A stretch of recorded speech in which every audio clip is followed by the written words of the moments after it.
Au nom du Père et du Fils et du Saint-Esprit, ainsi soit-il. Mes chères sœurs, mes chers fidèles, le monde angélique est merveilleux. Ces êtres qui dépassent notre imagination méritent notre admiration. Contempler les anges est comme regarder le soleil. On est ébloui par leur grandeur et leur beauté. Mais ce n'est qu'un aspect de ce monde. L'autre aspect est un abîme de ténèbres qui nous dépasse également. On y trouve des anges qui n'ont pas voulu se soumettre. Et c'était par cet acte-là que ces êtres lumineux sont devenus des créatures obscures et hideuses. Ce sont les démons. L'Évangile d'aujourd'hui nous montre le Christ en tant qu'exorciste et nous invite à considérer Satan et les démons. Voyons d'abord l'enseignement de l'Église et des théologiens sur ces esprits et puis comment se protéger contre l'influence démoniaque. Les démons existent, c'est un dogme de foi. Ce sont les anges qui, par leur propre faute, sont devenus mauvais. C'est un dogme contesté par des modernistes qui réduisent les possessions à des maladies. Bergoglio, pourtant, ne nie pas l'existence du diable, ce qui semble étonnant, mais en réalité, ça ne l'est pas du tout. Comment peut-il nier celui qu'il adore et qu'il sert ? Il n'y a aucune raison de le nier. Les démons ont commis le péché d'orgueil. L'Écriture nous dit « car l'orgueil est le commencement de tout péché ». Et s'efforcer d'être égaux à Dieu dans son indépendance et sa souveraineté. Dans le prophète Isaïe, nous lisons « Comment es-tu tombé du ciel, Lucifer, toi qui te levais si brillant le matin? Toi qui disais en ton cœur, je monterai au ciel, j'établirai mon trône au-dessus des astres de Dieu, mais tu as été précipité dans l'enfer jusqu'au plus profond des abîmes. » Selon saint Thomas, les démons s'efforçaient soit d'attendre la perfection naturelle au mépris de la béatitude surnaturelle, soit de rechercher la fin surnaturelle comme une chose qui leur était due en refusant l'aide divine. D'autres voient leur péché dans le refus d'adorer le Christ dans sa nature humaine et de se soumettre à la Vierge Immaculée. Après leur péché, Dieu a immédiatement puni les anges déchus, tout d'abord par un obscurcissement et un aveuglement de leur connaissance. La raison n'en est pas une perte, une diminution de la force naturelle de leur connaissance, mais d'abord la corruption de la volonté qui entraîne une tendance, un jugement erroné. Et deuxièmement, la privation de toute lumière intérieure surnaturelle. Il ne reste qu'une connaissance naturelle des faits surnaturels. Et c'est pour cela que saint Jacques écrit « Tu crois qu'il n'y a qu'un Dieu et tu fais bien. Les démons le croient aussi et ils tremblent. » Donc, ils ont une foi, mais une foi morte, sans charité.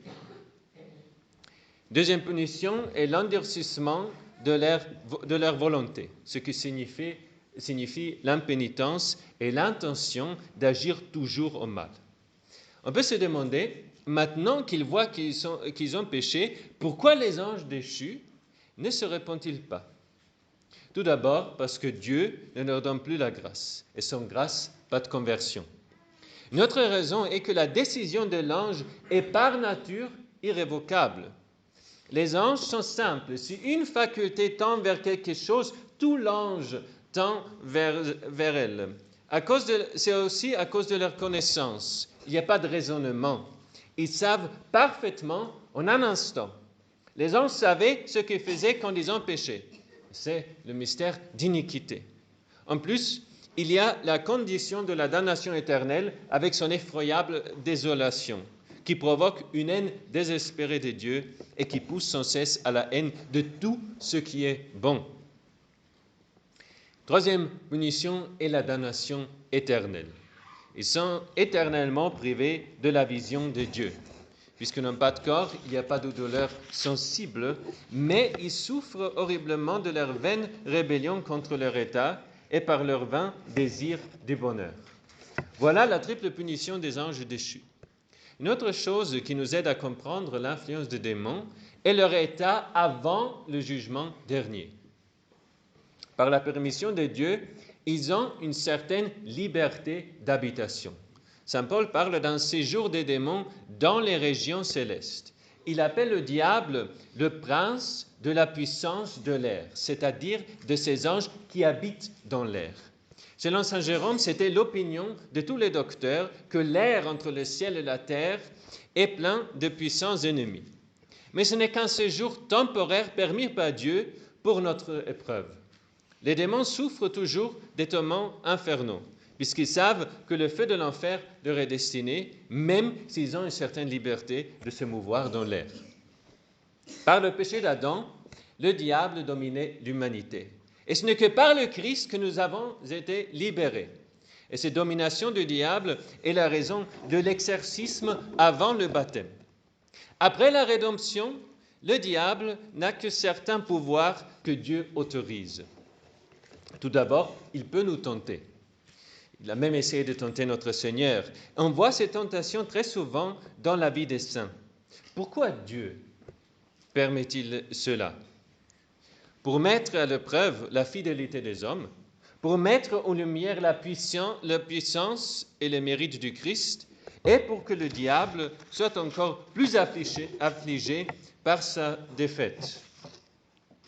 Il faut cependant ajouter qu'il n'a qu'une influence indirecte sur la volonté, pas une influence directe. C'est-à-dire qu'il peut influencer notre volonté par le biais d'une stimulation de l'imagination, par le biais d'un désir sensuel ou par des illusions extérieures, par des faux miracles. Comment reconnaît-on une tentation diabolique? Lorsque la tentation est soudaine, violente et très longue, on peut conclure à une influence diabolique. Un autre signe est le trouble profond et durable dans l'âme. Vraiment, le trouble est l'atmosphère idéale des esprits malins. Le diable inspire aussi le goût des choses éclatantes et il inspire aussi la défiance et le silence vers son directeur spirituel et le confesseur. Les démons ont aussi un certain pouvoir parce qu'ils peuvent causer le mal physique. La raison en est qu'un ange peut déplacer les choses matérielles. Il peut influencer les corps. Il suffit de lire le livre de Job pour voir que les démons peuvent causer le mal physique. Et les bénédictions données par l'Église le montrent aussi. Les démons peuvent causer aussi une obsession ou une possession. Une obsession est une série de tentations plus violentes et plus durables que les tentations ordinaires. Le démon assiège, pour ainsi dire, l'âme.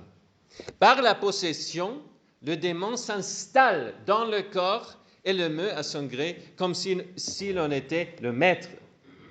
Ici, il s'agit de phénomènes extraordinaires et une tentation n'est pas immédiatement une obsession, de même qu'un trouble nerveux n'est pas immédiatement une possession. En tout cas, si on pense être confronté à un phénomène démoniaque extraordinaire, il faut s'adresser à un prêtre.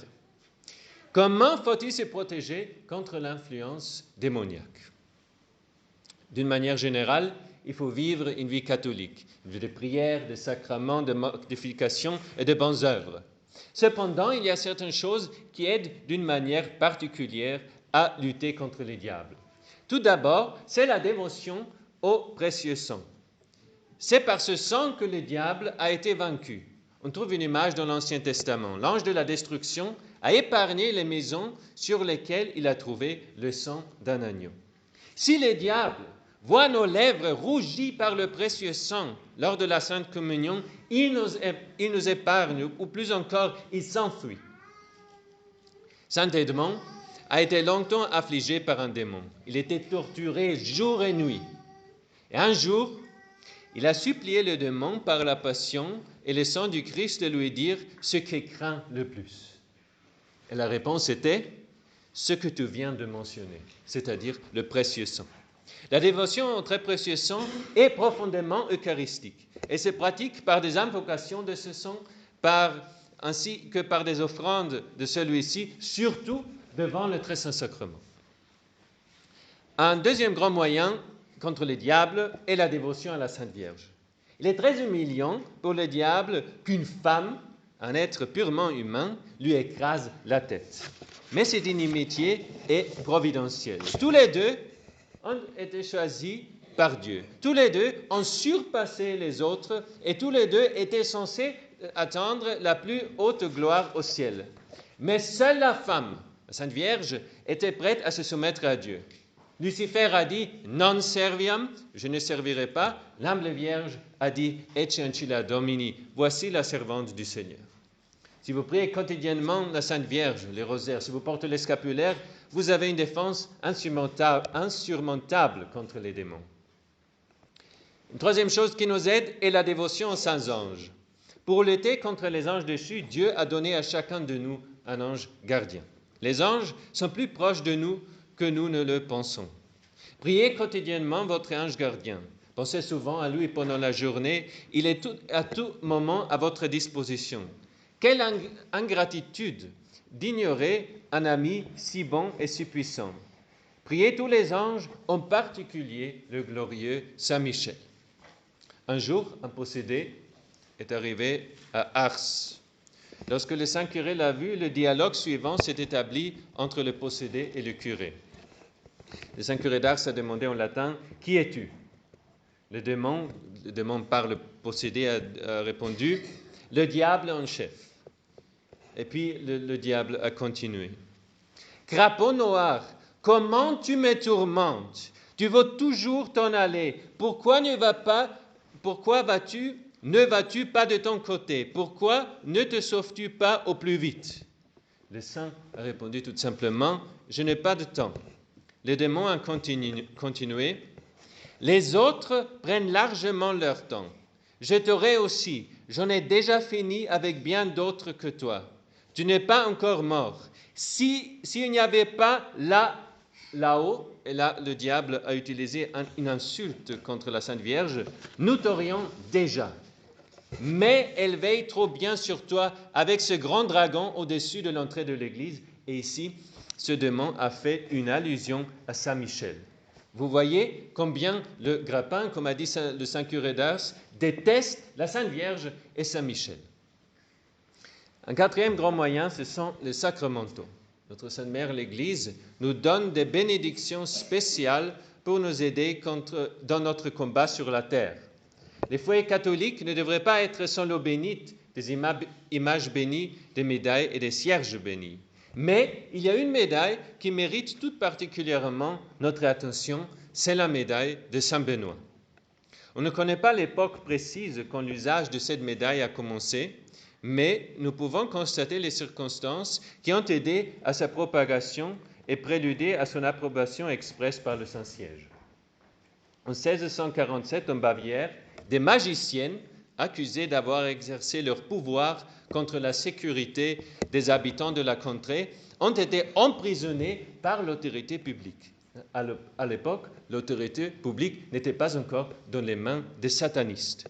Dans l'instruction du procès, elles ont déclaré que leurs manœuvres superstitieuses étaient toujours restées sans résultat dans les lieux où l'image de la Sainte Croix était suspendue ou cachée en terre. Elles ont ajouté qu'elles n'avaient jamais pu exercer aucun pouvoir sur l'abbaye de Metten et que cette impuissance leur avait fait comprendre que la croix protégeait ce monastère. Les magistrats ont consulté les bénédictins de Metten sur cette particularité. On a fait des recherches dans l'abbaye et on a remarqué, peintes sur les murs, plusieurs représentations de la Sainte Croix, accompagnées des caractères qu'on voit sur la médaille de Saint Benoît. Ces signes remontaient à une époque éloignée et de ce fait, on ne connaissait même plus leur signification. Après beaucoup de recherches, on a trouvé dans la bibliothèque de l'abbaye un manuscrit du XVe siècle avec des dessins qu'on voyait sur les murs. Et grâce à ce manuscrit, on a découvert la signification des lettres. Cet événement en Allemagne a ravivé la dévotion des fidèles vers Saint Benoît et il a contribué à la création de la médaille. Regardons maintenant les caractères sur la médaille.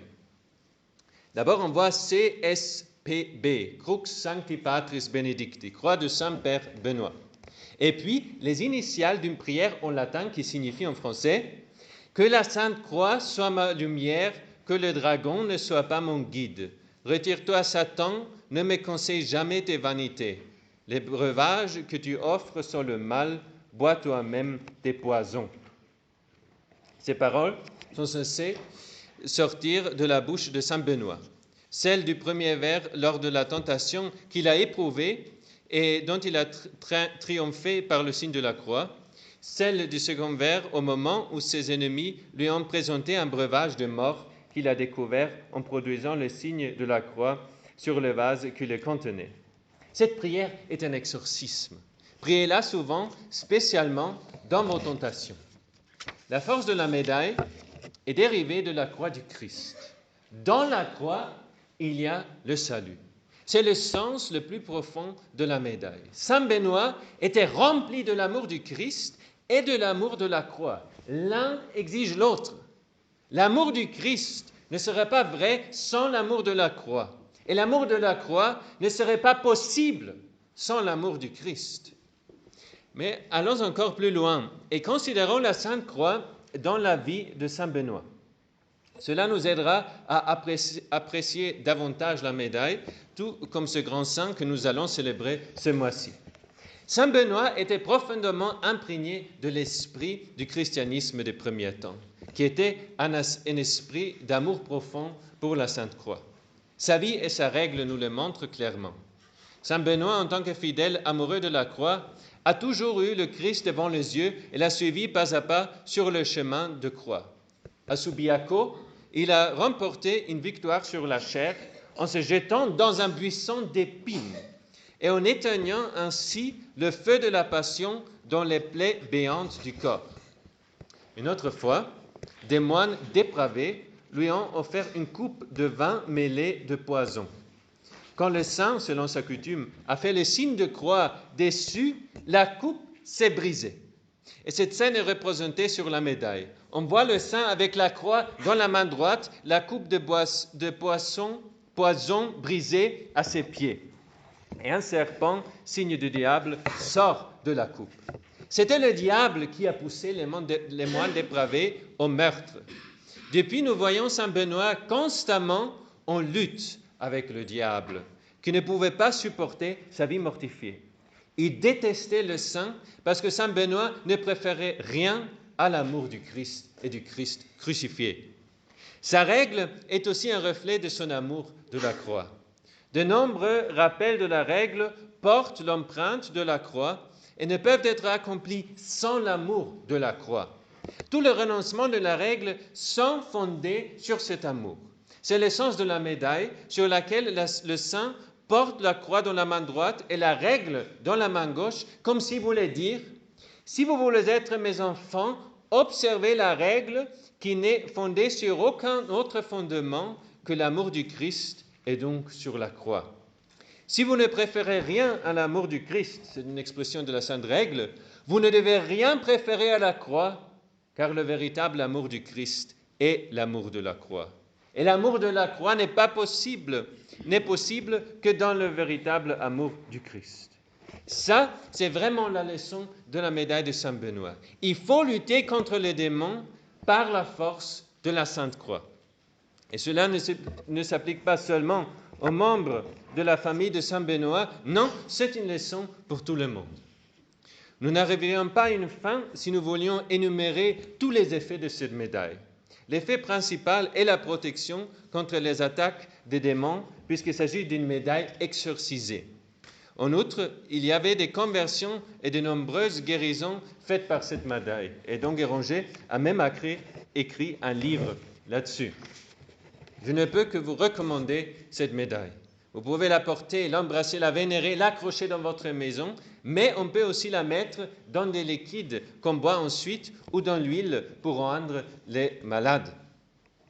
Mes chers amis, aujourd'hui nous avons regardé le monde des démons. Un monde effrayant, mais dont nous ne devons pas avoir peur, car nous sommes rachetés par les mérites infinis de la croix du Christ. Et à travers les dévotions que nous avons vues aujourd'hui, en particulier la médaille de Saint-Benoît, les grâces du sacrifice de la croix coulent dans notre vie. Mais il faut aussi mentionner un autre aspect de notre lutte contre le diable. Il faut éviter toute influence diabolique. Normalement, tout le monde sait qu'il faut éviter toute pratique ésotérique et occultiste.